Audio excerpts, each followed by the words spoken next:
ನಮಸ್ಕಾರ, ನ್ಯೂಸ್ 26ಗೆ ಸ್ವಾಗತ.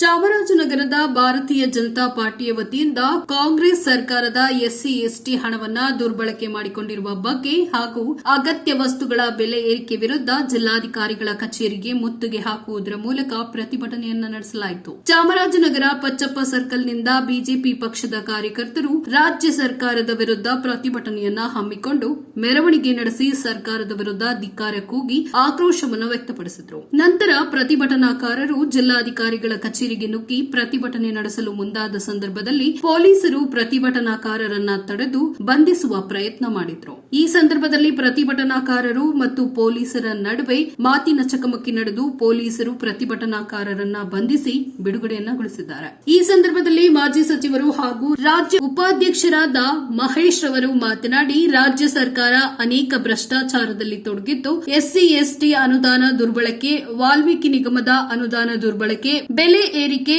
ಇನ್ನೂ ಹಲವು ದುರ್ಬಳಕೆ ಮಾಡಿಕೊಳ್ಳುತ್ತಿರುವ ಮೂಲಕ ರಾಜ್ಯದಲ್ಲಿ ಜನಸಾಮಾನ್ಯರಿಗೆ ಅನೇಕ ರೀತಿಯಲ್ಲಿ ಸಂಕಷ್ಟಕ್ಕೆ ಸಿಲುಕಿಸುವ ಪರಿಸ್ಥಿತಿ ನಿರ್ಮಾಣವಾಗಿದೆ ಹಾಗೂ ಜಿಲ್ಲೆಯಲ್ಲಿ ಅನೇಕ ಭ್ರಷ್ಟಾಚಾರಗಳು ನಡೆಯುತ್ತಿದೆ ಎಂದು ಆಕ್ರೋಶವನ್ನು ವ್ಯಕ್ತಪಡಿಸಿದರು.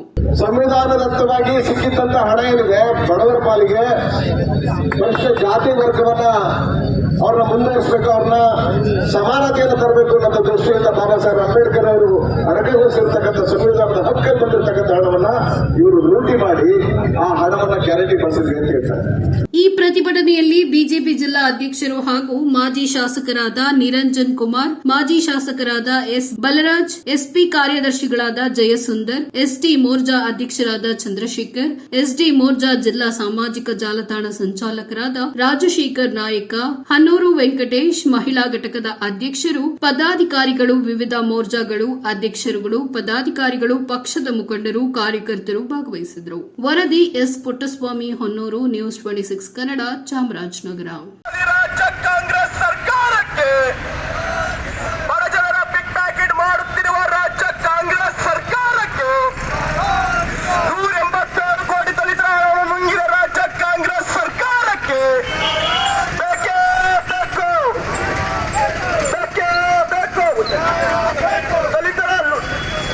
ದಲಿತರ ಹಣ ನುಂಗಿದ ರಾಜ್ಯ ಕಾಂಗ್ರೆಸ್ ಸರ್ಕಾರಕ್ಕೆ, ಲೂಟಿ ಮಾಡುತ್ತಿರುವ ರಾಜ್ಯ ಕಾಂಗ್ರೆಸ್ ಸರ್ಕಾರಕ್ಕೆ, ಬೆಲೆ ಏರಿಕೆ ಸರ್ಕಾರಕ್ಕೆ, ಬೆಲೆ ಏರಿಕೆ ರಾಜ್ಯ ಕಾಂಗ್ರೆಸ್ ಸರ್ಕಾರಕ್ಕೆ, ರೈತ ವಿರೋಧಿ ರಾಜ್ಯ ಕಾಂಗ್ರೆಸ್ ಸರ್ಕಾರಕ್ಕೆ, ರೈತ ವಿರೋಧಿ ರಾಜ್ಯ ಕಾಂಗ್ರೆಸ್ ಸರ್ಕಾರಕ್ಕೆ, ಜನ ವಿರೋಧಿ ರಾಜ್ಯ ಕಾಂಗ್ರೆಸ್ ಸರ್ಕಾರಕ್ಕೆ, ಕಾನೂನನ್ನು ದುರ್ಬಳಕೆ ಮಾಡಿಕೊಳ್ಳುತ್ತಿರುವ ರಾಜ್ಯ ಕೋಟಂಟಿ ಸಿದ್ದರಾಮಯ್ಯನಿಗೆ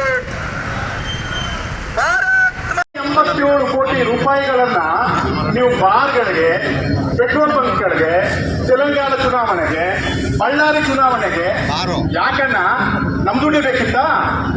ಬೇಡ ಬೇಡ, ದಯಮಾಡಿ ಕೇಳ್ಕೊತಾ ಇದ್ದೀವಿ. ನೀವು ಅಧಿಕಾರದಿಂದ ಇಳಿದು ಬಿಟ್ರೆ ನಿಮ್ಗೆ ಒಳ್ಳೇದು. ಮೊನ್ನೆ ಯಾರು ಒಬ್ಬರು ಸ್ವಾಮೀಜಿಗಳು ತಮ್ಮ ಗಮನಕ್ಕೆ ತಂದವ್ರೆ, ದಯಮಾಡಿ ಅಧಿಕಾರನ ಹಸ್ತಾಂತರ ಮಾಡಿ ಅಂತ. ಅಂದ್ರೆ ಬೇರೆಯವ್ರಿಗೆ ಅಧಿಕಾರ ಸಿಗ್ಲಿ ಅಂತಲ್ಲ, ನೀವು ಅಧಿಕಾರದಿಂದ ಕೆಳಗೆ ಇಳಿಲಿ ಅಂತ. ದಯಮಾಡಿ ಮನಸ್ಸಲ್ಲಿಟ್ಕೊಳ್ಳಿ. ಈಗ ಹಾಳು ಮಾಡಿರೋದು ಸಾಕು. ನಿಮ್ಮ ಬಿಟ್ಟಿ ಗ್ಯಾರಂಟಿಗಳನ್ನ ಘೋಷಣೆ ಮಾಡಿ ಎಲ್ಲರನ್ನು ಸೋಮಾರಿಗಳು ಮಾಡಿ ಪ್ರತಿಯೊಂದು ವಸ್ತುಗಳ ಬೆಲೆಗಳನ್ನ ದಿಢೀರ್ ಅಂತ ಏರಿಕೆ ಮಾಡ್ತಾ ಇದ್ದೀರಿ. ಈ ರೀತಿಯಾಗಿ ರಾಜ್ಯಭಾರ ಮಾಡಬೇಕು. ದಯಮಾಡಿ ಕೆಳಗೆ ಇಳಿದುಬಿಡಿ ಸಿದ್ದರಾಮಣ್ಣ, ಬೇರೆ ಅವಕಾಶ ಕೊಡಿ, ಮಾಡ್ತಾರೆ. ಕರ್ನಾಟಕ ತುಂಬಾ ಸುಭಿಕ್ಷವಾದ ರಾಜ್ಯ. ಆ ರಾಜ್ಯವನ್ನು ಯಾಕೆ ಹಾಳು ಮಾಡ್ತಾ ಇದ್ದೀರಿ? ಎಲ್ಲರೂ ಯಾಕೆ ರಾಜ್ಯದ ಜನಗಳೆಲ್ಲ ತಗೊಬಂದು ಬೀದಿಗೆ ನಿಲ್ಲಿಸಿದ್ದೀರಿ? ನೀವು ಅಧಿಕಾರದಿಂದ ಇಳಿಯೋವರೆಗೂ ಕೂಡ ನಮ್ಮ ಹೋರಾಟ ನಿರಂತರವಾಗಿರ್ತದೆ ಸಿದ್ದರಾಮಣ್ಣ, ದಯಮಾಡಿ ಮನಸ್ಸಲ್ಲಿಟ್ಕೊಳ್ಳಿ. ನೀವು ಅಧಿಕಾರದಿಂದ ಇಳಿಯೋವರೆಗೂ ಕೂಡ ನಮ್ಮ ಹೋರಾಟ ನಿರಂತರವಾಗಿರ್ತದೆ. ಈಗ ಜಿಲ್ಲಾ ಮಟ್ಟದಲ್ಲಿ ಮಾಡ್ತೀವಿ, ಕೆಲವೇ ದಿನಗಳಲ್ಲಿ ತಾಲೂಕು ಮಟ್ಟದಲ್ಲಿ ಮಾಡ್ತೀವಿ, ಗ್ರಾಮ ಮಟ್ಟದಲ್ಲಿ ಮಾಡ್ತೀವಿ, ಮಂಡಲ ಮಟ್ಟದಲ್ಲಿ ಮಾಡ್ತೀವಿ, ಬೂತ್ ಮಟ್ಟದಲ್ಲಿ ಮಾಡ್ತೀವಿ. ಇದನ್ನ ತುಂಬಾ ಬೆಳೆಸಕ್ಕೆ ಅವಕಾಶ ಮಾಡಿಕೊಡ್ಬೇಡಿ ಸಿದ್ದರಾಮಣ್ಣ, ಅಧಿಕಾರದಿಂದ ಎಳೀರಿ. ಇದನ್ನೇ ನಾವು ನಿಮ್ಗೆ ಕೇಳ್ತಾ ಇರೋದು. ಇವತ್ತೊಂದು ದಿನ ಇಡೀ ರಾಜ್ಯ ನಾವು ಮುಖ್ಯ ಹಾಕಿರೋ ಉದ್ದೇಶನೇ ಇದು. ಅಧಿಕಾರಕ್ಕೆ ಸಿದ್ದರಾಮಣ್ಣ ಅನಾಲಾಯಕು ಅಂತ ಹೇಳಿ ನಿಮ್ಮ ಗ್ಯಾರಂಟಿಗಳನ್ನ ನೀವು ಉಳಿಸ್ಕೊಳ್ಳಿಕ್ಕೋಸ್ಕರ, ನಿಮ್ಮ ಗ್ಯಾರಂಟಿಗಳನ್ನು ತಗೊಳ್ಳಿಕ್ಕೋಸ್ಕರ ಯಾಕೆ ಇಷ್ಟೊಂದು ರಾಜ್ಯದಲ್ಲಿ ಗಲಾಟೆಯನ್ನು ಸೃಷ್ಟಿ ಮಾಡ್ತಾ ಇದ್ದೀರಿ? ಕೋಲಾಹಲವನ್ನು ಯಾಕೆ ಸೃಷ್ಟಿ ಮಾಡ್ತಾ ಇದ್ದೀರಿ? ಆಗಲ್ಲ, ಬೇಡ. ನಿಮ್ಗೆ ಗೊತ್ತಾಗ್ತದೆ ಈಗ ಆಗಲ್ಲ ಅಂತ ಹೇಳಿ. ಈಗ ನೀವೇ ಒಂದೊಂದು ಕಡಿಮೆ ಮಾಡ್ತಾ ಇದ್ದೀರಿ. ಬೆಲೆಗಳನ್ನು ಜಾಸ್ತಿ ಮಾಡ್ತೀರಿ. ಅದೇ ಬೇರೆ ಸರ್ಕಾರಗಳು ಪೆಟ್ರೋಲ್ ಬೆಲೆ ಜಾಸ್ತಿ ಮಾಡಿದಾಗ ಬೀದಿಗಿಳಿದು ಹೋರಾಟ ಮಾಡ್ತೀರಿ. ನೀವು ಮಾಡಬಾರ್ದಾ? ನೀವು ಬೆಲೆ ಜಾಸ್ತಿ ಮಾಡ್ತಾ ಇಲ್ವಾ? ಈಗ ಯಾವ್ದು ಬೆಲೆ ಜಾಸ್ತಿ ಮಾಡ್ತಾ ಇಲ್ಲ. ಒಂದು ವರ್ಷದಲ್ಲಿ ಮದ್ಯದ ಬೆಲೆಯನ್ನ 4 ಸಾರಿ ಜಾಸ್ತಿ ಮಾಡಿದಿರಿ, ಮತ್ತೆ ನಾಳಿದ್ದು ಕೂಡ ಮತ್ತೆ ಜಾಸ್ತಿ ಮಾಡ್ತಾ ಇದ್ದೀರಿ. ಏನಕ್ಕೆ? ಇಲ್ಲಿ ಕಿತ್ಕೊಳ್ಳೋದು ಅಲ್ಲಿ ಕೊಡೋದು, ಇಲ್ಲಿ ಕಿತ್ಕೊಳ್ಳೋದು ಅಲ್ಲಿ ಕೊಡೋದು. ಏನಕ್ಕೆ ಬೇಕಿದೆಯಲ್ಲ? ಚೆನ್ನಾಗಿದೆ ರಾಜ್ಯ. ಇನ್ನ ನೀವು ಒಬ್ಬೊಬ್ಬ ಅಂತ 2 ತಿಂಗಳು 3 ತಿಂಗಳು ಉಳ್ಕೊಂಡ್ರೆ ಇನ್ನು ಅಧೋಗತಿ ಬಂದ್ಬಿಡ್ತದೆ ರಾಜ್ಯ. ಬೇಡಿ, ರಾಜ್ಯದ ಬಗ್ಗೆ ನಿಮ್ಗೆ ಅಭಿಮಾನ ಇದ್ರೆ, ನಮ್ಮ ಕರ್ನಾಟಕದ ಮೇಲೆ ನಿಮ್ಗೆ ಕನ್ಸನ್ ಇದ್ರೆ ದಯಮಾಡಿ ನೀವು ರಾಜೀನಾಮೆ ಕೊಡಿ. ದಯಮಾಡಿ ರಾಜೀನಾಮೆ ಕೊಡಿ ಸಿದ್ದರಾಮಯ್ಯ. ಇದನ್ನೇ ನಾವು ಈ ರೀತಿ ನಿಮ್ಮಲ್ಲಿ ಡಿಮ್ಯಾಂಡ್ ಮಾಡ್ತಾ ಇದ್ದೀವಿ. ನಮಸ್ಕಾರ. ಹಣಕ್ಕೆ ಕೈ ಹಾಕಿರ್ತಕ್ಕಂಥ ಸರ್ಕಾರ ಇದು. ಪರಿಶಿಷ್ಟರಿಗೆ